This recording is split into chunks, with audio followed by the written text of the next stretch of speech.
Ah oui, papa, maman, cher honorable, chère excellence, votre satisfaction est notre devoir. Voici la solution rapide pour toute activité de transactions immobilières en RDC. Pour la vente, l'achat, la gestion, l'estimation et la mise en location de vos biens meubles et immeubles, contactez l'Agence congolaise de prestations et services. Vous avez une parcelle à Oji mamacita, tu tends de qui de moi de nous pour toi je t'ai redescimé ça. Vas-y mamacita, Oji mamacita, en plan ensemble j't'ai dit je t'aime à travers les miningas. Oji mamacita, tu tends de qui de moi de nous pour toi je t'ai redescimé ça. Oji mamacita, en plan ensemble j't'ai dit je t'aime à travers les miningas. Quand je pense à toi je suis pas allé, je suis péché encore. Tu t'en fous de mes reproches et de mes erreurs qui sont moches. La bonne j'arrange mes souvenirs dans la rage, je deviens rage quand je suis dans le Mbote libota nangai, libota nangai ezalaka bino, ezalaka nde bino. Awa toza na commune ya Matete, nde tolobaki lelo ma toza na bino na Matete.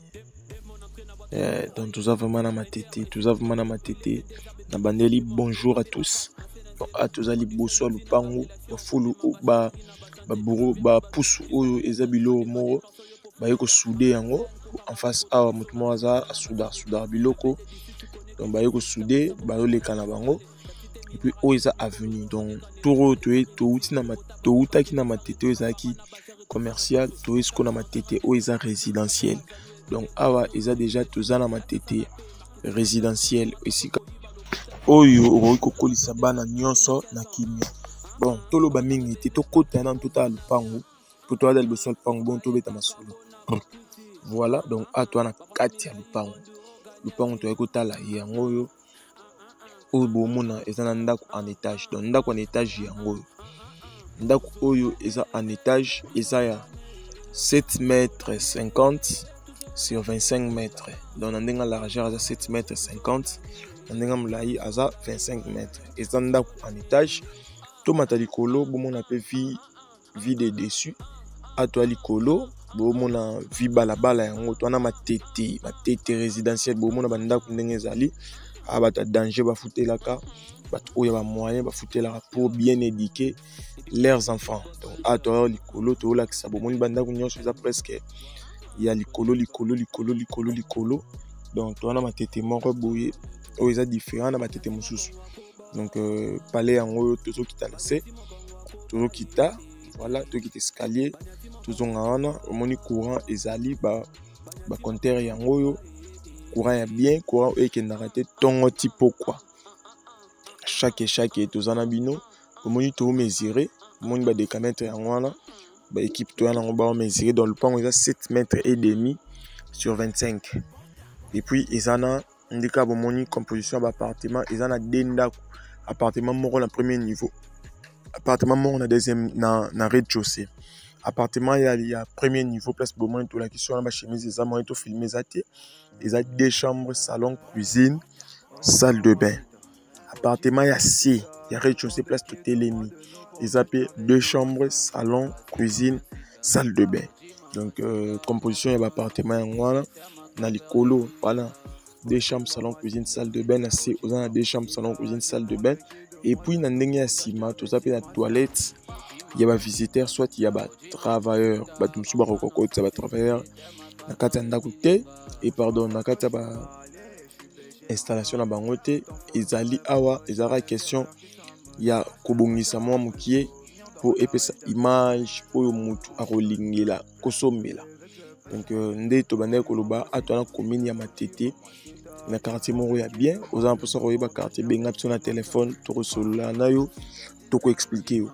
Donc awa ndako yango nde to mona ibanda ko bandili boso yeti na sima. Donc na premier niveau oyo bandaki liboso kuna yeti na sima na rez-de-chaussée, même moment na rez-de-chaussée na sima ba na porte ya secours peut-être pour na kolamba na sima pour la moment belé. Lupango oyo bachango $110,000 à discuter.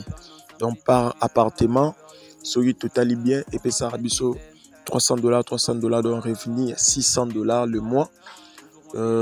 soki susu tobongisi yango na ba capacité na ba stemai en tout cas ba 350-400 mais na état oyo ezaleli ezotekama e bato bafutela yango na ba mbongo wana. Donc lupango eza bien, ndako batonga na ba matériaux durables oyo eza peke à partir likolo kolongola batol omati 3e niveau, omati pardon 2e niveau pour ndako eza il y a niveau moko, donc okoma taper 2e niveau facilement. Donc voilà un peu au bandeko toyaki na bango bazo ba mesure awa ndika to baki appartement likolo escalier nango yango wana bomoni place na mataki place na kiteli ya mibale eza na rez-de-chaussée.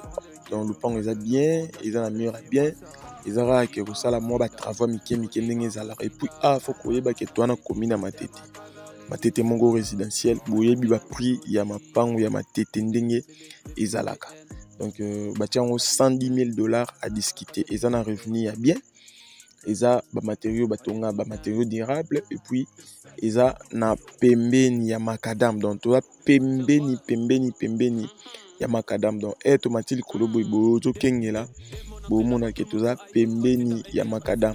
Macadam yango ne l'équipe de sol pangu sur droite to la kisa. Donc eza à 2 minutes na nzela ya munene. Donc en place meza makitoko pour toute activité. Donc ce qui peut te moniquer to tonga to buka biso kaka mais to juste ko modifier par conseil, to ko modifier pour écrire les biso ba makambo mususu.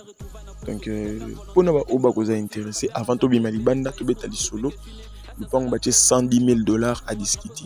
Donc ça légèrement discutable. To bima na libanda à toi libanda bo mona pena libanda pour monika na kati libanda to mona te libanda yango yo libanda eza pe kaka propre, libanda eza bien et puis avenir eza bien asphalté.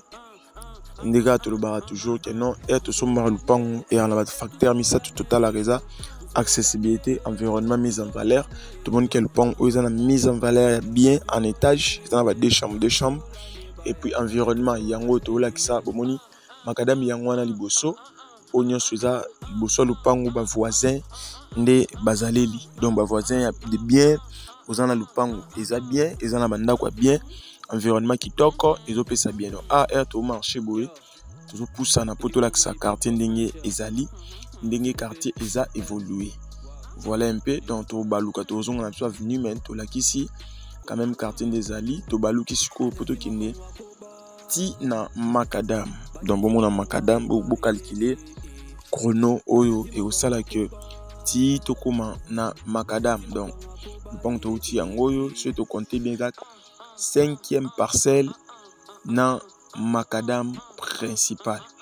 Donc ezama na commune bien boyebi ba matete ndenge etongamela ezala toujours na asphalte yango yo. Donc le pang oyo nde na lobaki eza 7 mètres et demi sur 25. Bache yango na ndaku en étage où eza na 2 appartements ya ba 2 chambres salon cuisine salle de bain, 2 chambres salon cuisine salle de bain. A to bimi macadam bomoni le pang eza en emplacement bien o akozala intéressé ko buka na témoin na mai benga to solo la to ebandeni to sala pour la prix.